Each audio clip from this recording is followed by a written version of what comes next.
Good morning dear student. As you know कल हमने आपसे बात करी थी मॉलिक्यूलर ऑर्बिटल थ्योरी के बारे में। आई होप कि आप अच्छी तरह समझ गए। कुछ डाईएटॉमिक मॉलिक्यूल को हमने आपको अच्छी तरह से समझाया था उसमें, और जैसे हमने मॉलिक्यूलर ऑर्बिटल थ्योरी के बारे में बताया कि मॉलिक्यूल का बॉन्ड ऑर्डर क्या होगा, क्या मैग्नेटिक बिहेवियर होगा, ये सब चीज़ों के बारे में कल हमने आपसे डिस्कस करी थी। बेटा आज हम बात कर रहे हैं हाइड्रोजन बॉन्डिंग की। हाइड्रोजन बॉन्डिंग, हाइड्रोजन एलिमेंट हमने पढ़ा है, हाइड्रोजन का मॉलिक्यूल हमने पढ़ा है। हाइड्रोजन बॉन्डिंग एक स्पेशल टाइप की बॉन्डिंग है। अब हाइड्रोजन का नेचर क्या है, हाइड्रोजन के कॉन्फ़िगरेशन में ये राज छिपा हुआ है कि हाइड्रोजन के बारे में हम जानते हैं कि भाई हाइड्रोजन एक बहुत ही लाइटेस्ट एलिमेंट है। 1s1 इसका कॉन्फ़िगरेशन है, बहुत ही सबसे छोटे आकार का एक हमारा एटम, और अपने आप में unique, smallest size, smallest mass. This one is the property of hydrogen and it is only electron in their orbital. एक ही इलेक्ट्रॉन अपने ऑर्बिट में लिए हुए है, 1 ही इसका प्रिंसिपल क्वांटम नंबर है, और सब सेल में भी एक इलेक्ट्रॉन ही इसका प्रेजेंट है। ये हमने कुछ इसकी प्रॉपर्टी पढ़ी है। और एक हमारा चैप्टर ये हाइड्रोजन, जो पूरी तरह से हाइड्रोजन के बारे में ही आपको बताएगा, तो वो हमारे डिस्कस के पॉइंट नहीं है। हमारा डिस्कस का पॉइंट जो है वो सिर्फ और सिर्फ ये हाइड्रोजन बॉन्डिंग है। तो बेटा आपने एक पॉइंट पढ़ा है जिसका नाम है इलेक्ट्रोनिगेटिविटी।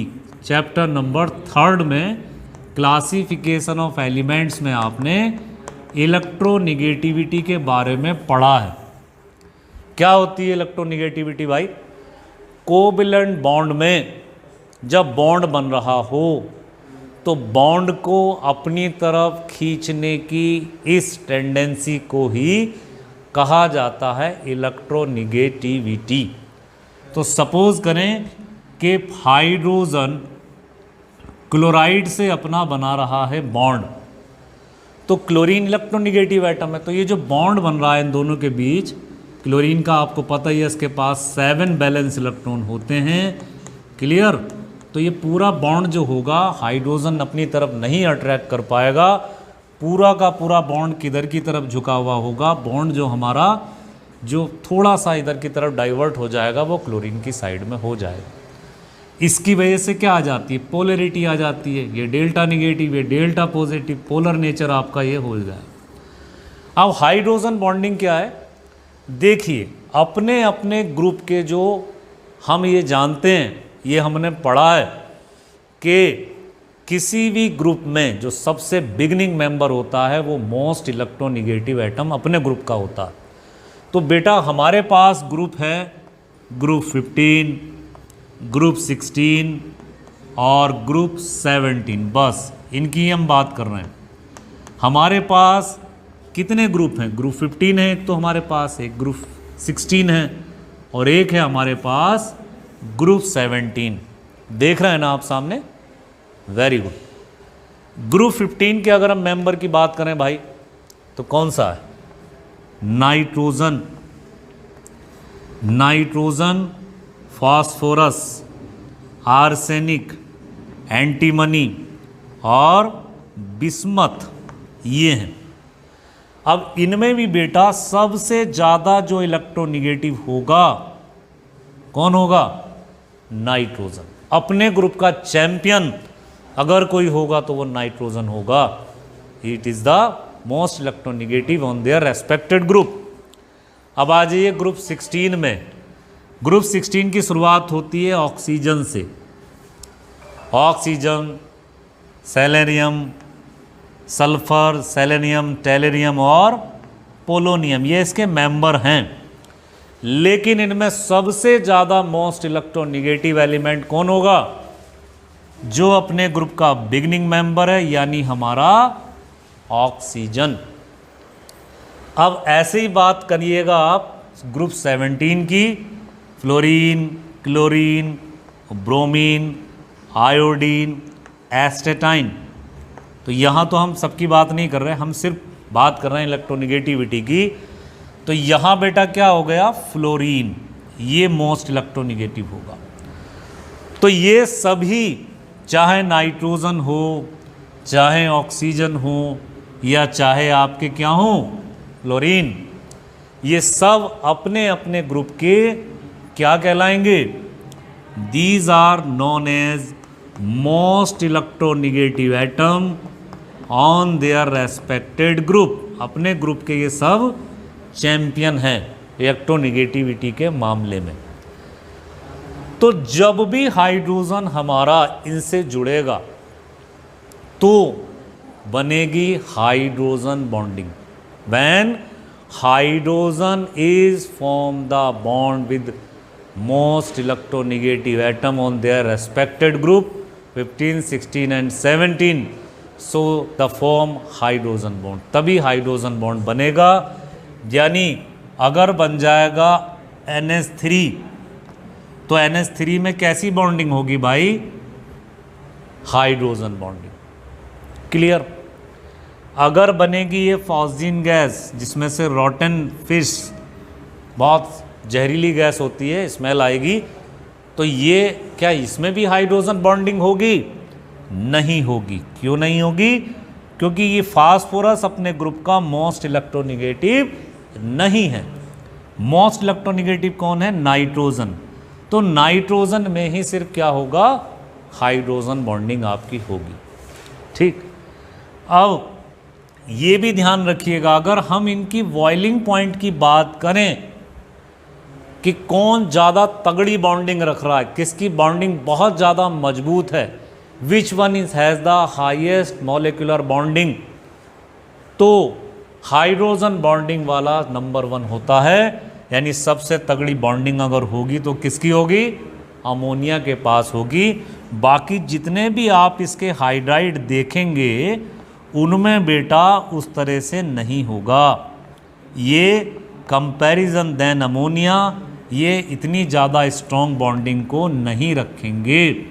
तो याद रखिए हमेशा हाइड्रोजन बॉन्डिंग वाला मजबूत बॉन्ड रखता है और अपने ग्रुप का सबसे पहला मेंबर जो भी हाइड्राइड बनाएगा उसमें हाइड्रोजन बॉन्डिंग ही होगी। अमोनिया लिक्विड बन जाएगी तो जल्दी से एवोपरेट नहीं होगी, लेकिन बाकी जितने हाइड्राइड हैं अगर आप इनको लिक्विड बना दें तो ये बहुत जल्दी एवोपरेट हो जाएंगे। अगर इनके नेचर की बात करें तो बेटा ये सब के सब कैसे हो जाएंगे? वोलेटाइल, यानी बहुत जल्दी एवोपरेट होंगे, बहुत जल्दी से अपनी वेपर को बनाएंगे।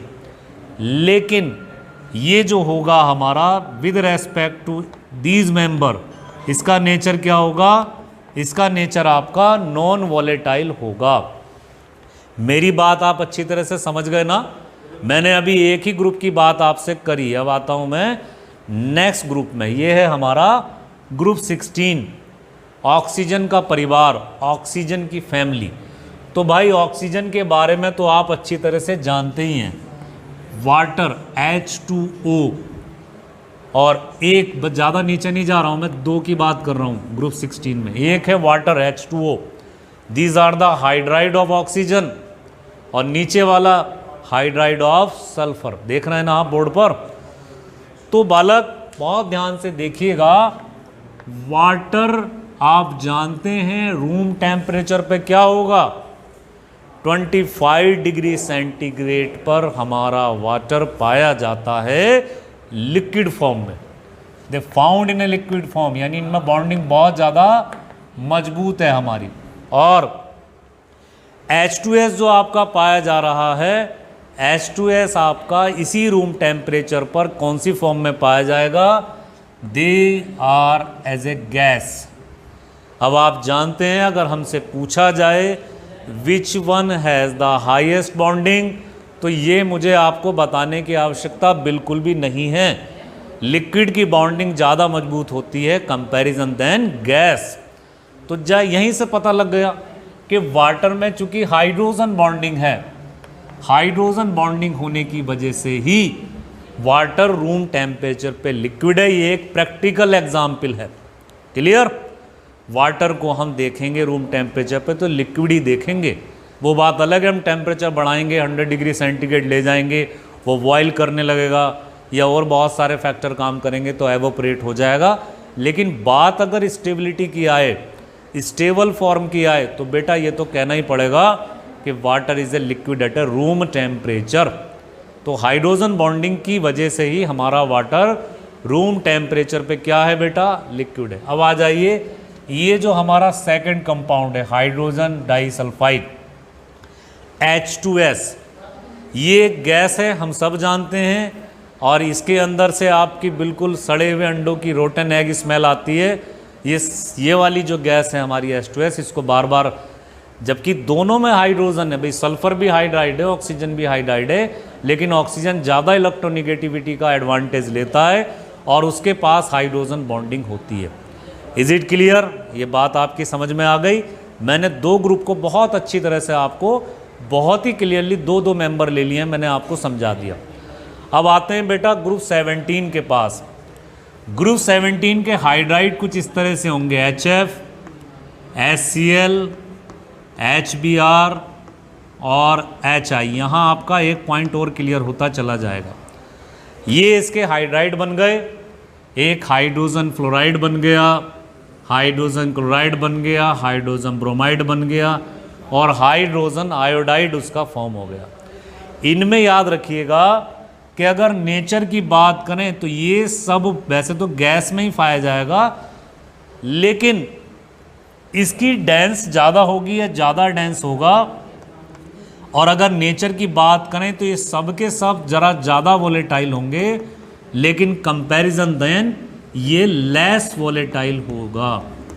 वोलेटाइल तो ये भी होगा, लेकिन हाइड्रोजन फ्लोराइड हाइड्रोजन बॉन्डिंग का लाभ उठाता है, और इसी वजह से हाइड्रोजन फ्लोराइड डेंस ज़्यादा होगा और उसकी वेपर देर से बनेंगी, क्योंकि इसमें हाइड्रोजन बॉन्डिंग है। यहाँ हाइड्रोजन आयोडाइड तक जाते जाते यानी HCl, HBr, HI में किसी में भी हाइड्रोजन बॉन्डिंग नहीं है। ये आपने पढ़ा था क्लासिफिकेशन ऑफ एलिमेंट में कि fluorine is the most electronegative atom. Fluorine से तगड़ा कोई इलेक्ट्रोनिगेटिव एटम है ही नहीं। तो फ्लोराइड में आपके हाइड्रोजन फ्लोराइड में इलेक्ट्रोनिगेटिविटी की वजह से ही ये ज़्यादा कहना चाहिए आपका, इसी में हाइड्रोजन बॉन्डिंग है, इसलिए लेस वोलेटाइल है। बाकी सभी मेंबर इसके comparison than hydrogen fluoride they are more volatile. तो ये हाइड्रोजन बॉन्डिंग की वजह से ही बेटा ये बात हो गई। अब इसमें एक बात और क्लियर आ जाए, हाइड्रोजन फ्लोराइड के अगर ये सब के सब प्रोटोनिक एसिड हैं, प्रोटोनिक एसिड उनको बोलते हैं जो प्रोटॉन दे दें, तो होता क्या है कि हाइड्रोजन आयोडाइड की बॉन्ड डिस्टेंस ज़्यादा है, तो वो हाइड्रोजन को जल्दी छोड़ देगा, जल्दी छोड़ देगा, तो वो स्ट्रॉन्गेस्ट एसिड होगा अपने ग्रुप का। अब हाइड्रोजन को नहीं छोड़ेगा फ्लोराइड, तो ये कैसा एसिड बन जाएगा, they become into the weak acid. तो हाइड्रोजन बॉन्डिंग से ये भी पता लग जाता है कि नैनोदर एलिमेंट कभी हाइड्रोजन को जल्दी से नहीं छोड़ता। हाइड्रोजन बॉन्डिंग जिसमें ना हो वो थोड़ा जल्दी छोड़ देते हैं। यानी किसी में भी अगर कंपैरिजन करें, अमोनिया से हाइड्रोजन निकालना चाहें, रिड्यूसिंग प्रॉपर्टी देखना चाहें, तो नहीं होगी कंपैरिजन देन अदर मेंबर। तो ये पॉइंट आपने समझ लिए होंगे हाइड्रोजन बॉन्डिंग के, आपके बहुत अच्छी तरह से समझ में आ गए होंगे। अब हम बात करते हैं अगले पॉइंट की। नेक्स्ट पॉइंट आता है कि किस तरह से हाइड्रोजन बॉन्डिंग को रिप्रेजेंट किया जाता है।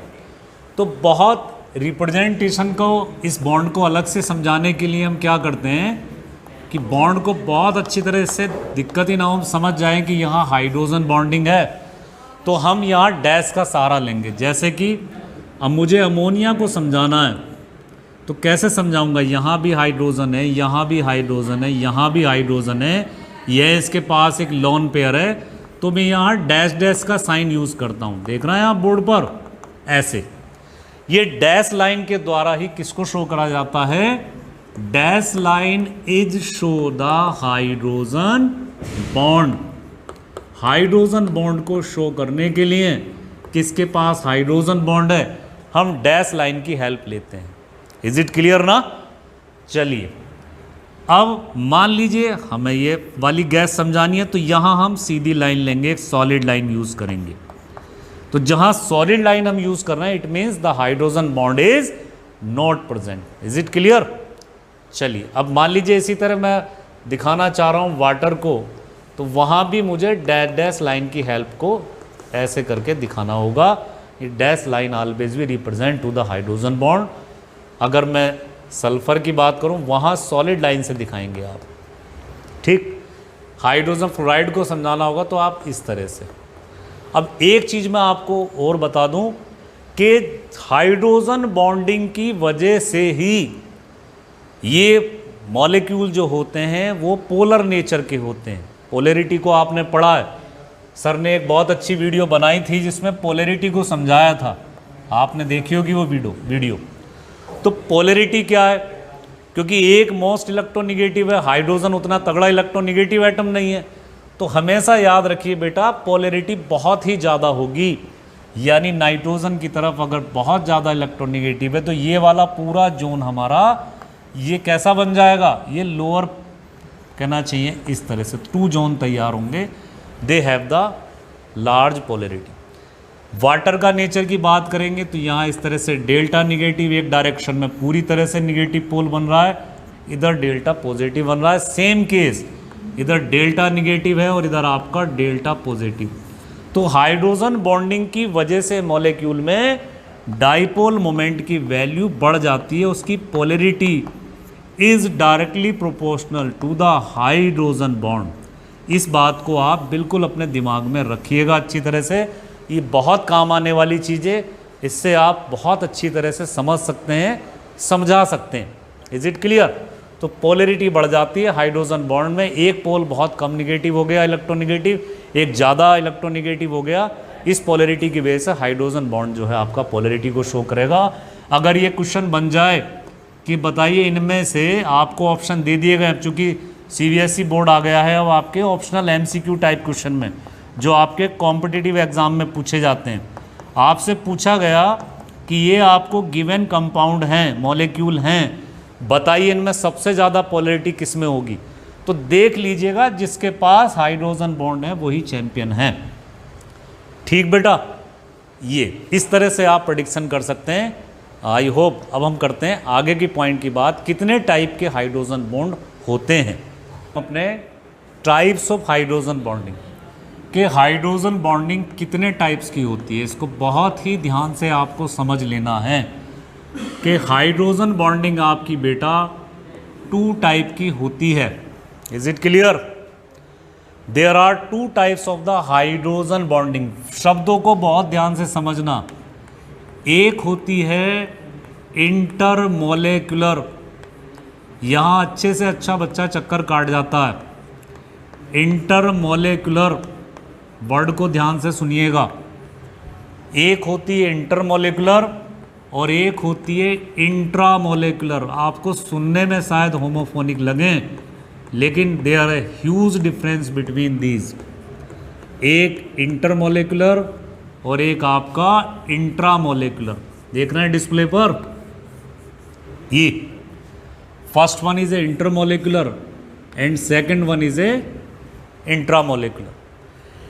इंटरमोलेक्यूल में क्या है कि दो आपके बॉन्ड, 2 मॉलिक्यूल हैं, हो सकता है होमो भी हो, हेट्रो भी हो, अलग अलग नेचर के हों। मॉलिक्यूल सेम स्पीसीज के भी हो सकते हैं, डिफरेंट स्पीसीज के भी हो सकते हैं, लेकिन उनके बीच बन रही है हाइड्रोजन बॉन्डिंग। जैसे देखिएगा इस तरह से, मैंने क्या करा, वाटर में मिला दिया एथेनॉल। एथेनॉल वही है जो इस कोरोना के काल में आप सैनिटाइजर जिसको मानते हैं, इस तरह से मिलाया एथेनॉल।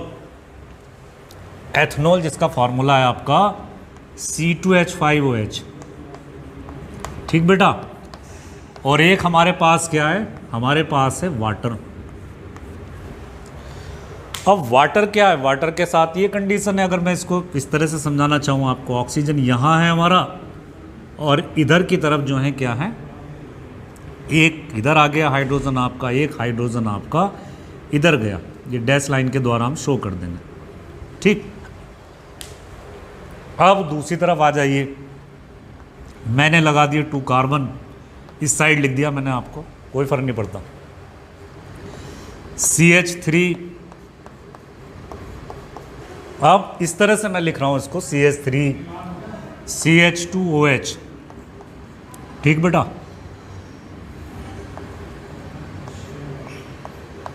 ये अब क्या होगा, ये जो हमारा एथनॉल का एक मॉलिक्यूल है, एक वाटर का मॉलिक्यूल है, this one is A water and this one is A ethanol. यहां आप देख रहे हैं टर्मिनल पे ये हाइड्रोजन है। ये जो हमारा टर्मिनल का हाइड्रोजन है ये किसकी तरफ अट्रैक्ट हो जाएगा, दिस साइड। तो यहां क्या बन गई, एक हाइड्रोजन बॉन्डिंग आपकी प्रिपेयर हो गई। तो यहां सामने एक मॉलिक्यूल एथनॉल का, एक मॉलिक्यूल वाटर का है, इन दोनों के बीच में मिलने से क्या हो गया, हाइड्रोजन बॉन्डिंग आपकी बन गई। तो ये आप किस में कंसीडर करोगे, ये आप इंटरमॉलिक्यूलर करोगे। ये सेम में भी हो सकता है वाटर के 2 मॉलिक्यूल आप ले लें, ठीक, और उनमें भी क्या हो, हाइड्रोजन बॉन्डिंग बन जाए आपकी। मान लीजिए इस तरह से बीच में बन गई आपकी दिस वन। तो इंटरमॉलिक्यूलर मतलब सेम मॉलिक्यूल में हो सकता है, डिफरेंट मॉलिक्यूल में हो सकता है। अब एक चीज आती है, इसका नाम है इंट्रामॉलिक्यूलर।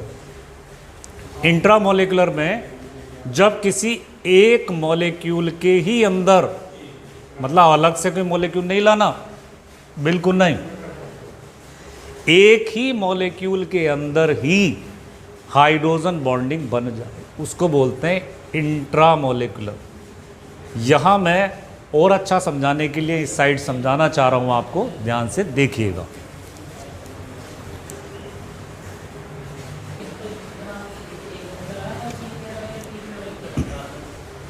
इंट्रामॉलिक्यूलर में एक ही मॉलिक्यूल के साथ ऐसा होगा, जैसे यहां मैं एग्जांपल ले रहा हूं, एक ortho nitrobenzoic acid, ortho nitrobenzoic acid, चलिए यहां ले लें, C डबल बॉन्ड हो और आपके इस तरह से ऑर्थो नाइट्रोबेंजोइक एसिड, यहां इस तरह से ऑर्थो नाइट्रोबेंजोइक एसिड। ऑर्थो बोलते हैं जब एक लगी हुई साइड से कोई ग्रुप आपका अटैच हो, उसको ऑर्थो बोलते हैं। जब आप ऑर्गेनिक केमिस्ट्री पढ़ेंगे तो और अच्छी तरह से आप समझ जाएंगे। तो यहां एडजेसेंट पे लगा हुआ है इधर, बिल्कुल नो अल्टरनेट। ये वाला जो हाइड्रोजन है ये किससे बॉन्ड बना लेगा, इस मॉलिक्यूल में ही हाइड्रोजन बॉन्ड बन जाए, इसको दूर जाने की आवश्यकता नहीं है। तो यहां कोई अलग अलग से मॉलिक्यूल नहीं ढूंढने पड़े हमें। यहां क्या हो गया, सेम मॉलिक्यूल के अंदर ही 2 अलग अलग ग्रुप ने आपस में क्या बना लिया, हाइड्रोजन बॉन्ड बना लिया, सेम मॉलिक्यूल। तो इसी को हम बोलते हैं इंट्रामॉलिक्यूलर। इंटरमॉलिक्यूलर में सेम या डिफरेंट हो सकते हैं, लेकिन मॉलिक्यूल के अंदर नहीं होगा कुछ। लेकिन इंट्रामॉलिक्यूलर में जितनी भी तोड़फोड़ होनी है, जितना भी ब्रेक डाउन होना है या जितना भी एडिशन होना है, वो सिर्फ और सिर्फ एक ही मॉलिक्यूल के अंदर होना, इसको बोलते हैं इंट्रामॉलिक्यूलर हाइड्रोजन बॉन्ड। तो आई होप कि आप ये चीज़ अच्छी तरह से समझ गए होंगे। इसमें याद रखिए, आपका सबसे ज़्यादा पोर्शन जो बच्चों को कंफ्यूज करता है वो इंटरमॉलिक्यूलर, इंट्रामॉलिक्यूलर में हमारे स्टूडेंट कंफ्यूज हो जाते हैं। चलिए नेक्स्ट हम बात करते हैं बेटा एक ऑर्थोनाइट्रोफिनॉल। ऑर्थोनाइट्रोफिनॉल एक मॉलिक्यूल की सेकंड एग्जाम्पल। ऑर्थो है तो आप समझ ही गए होंगे कि बिल्कुल पोजीशन पे लगे हुए हैं, ये ऑर्थोनाइट्रोफिनॉल। यहाँ इस तरह से इसको मैं बोलूँगा ऑर्थो नाइट्रोफिनॉल। ये मेरा एक दूसरा एग्जाम्पल है। एनसीईआरटी की बुक में आपको यही वाला दिखाई देगा, ये वाला नहीं है। तो मैं इसको भी समझा दूँ क्यों इंट्रामॉलिक्यूलर में। यहाँ सेम कंडीशन है बेटा, ये वाला हाइड्रोजन है और एक मोस्ट इलेक्ट्रोनेगेटिव वाली साइट इधर है। एक ही मॉलिक्यूल के अंदर ये स्पेसीज क्या बना लेंगी, हाइड्रोजन बॉन्ड का फॉर्मेशन कर लेंगी। तो आई होप आज की वीडियो में आप ये चीज़ अच्छी तरह समझ गए होंगे कि हाइड्रोजन बॉन्ड क्या होता है, हाइड्रोजन बॉन्डिंग की वजह से क्या कहना चाहिए चेंजेस आते हैं, और हाइड्रोजन बॉन्डिंग के कितने टाइप आपके होते हैं। अब अगर हम कंपैरिजन करें हाइड्रोजन बॉन्ड का किसी वैन डर वाल फोर्स से, तो याद रखिए हाइड्रोजन बॉन्ड उसके कंपैरिजन पे ज़्यादा स्ट्रॉन्ग होता है। So students, thank you very much, thanks for watching this video. You also leave your precious comment on the wall. मैं चाहूँगा कि आप इस वीडियो के बाद जो भी आप अपने पॉजिटिव कमेंट डालना चाहें वो वॉल पे लिख सकते हैं। कहीं कोई आपकी क्वेरी हो, सजेशन हो, प्रॉब्लम हो तो आप मुझसे पूछ सकते हैं। So thank you very much, thanks a lot.